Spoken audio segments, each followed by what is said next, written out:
સાહેબનું ગુલામ વિધિથી સ્વાગત કરવામાં આવે છે. વડોદરા પીઆઈ શ્રી બાબર સાહેબ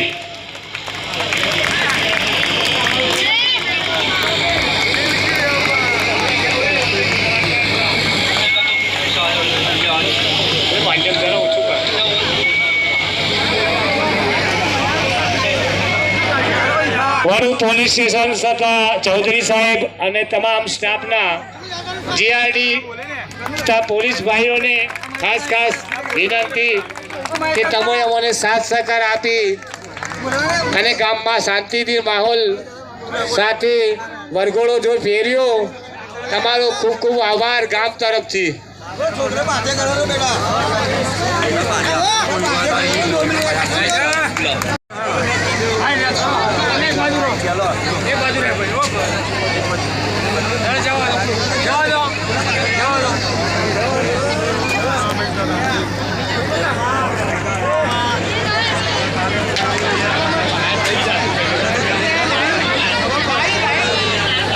આટલું જ છે.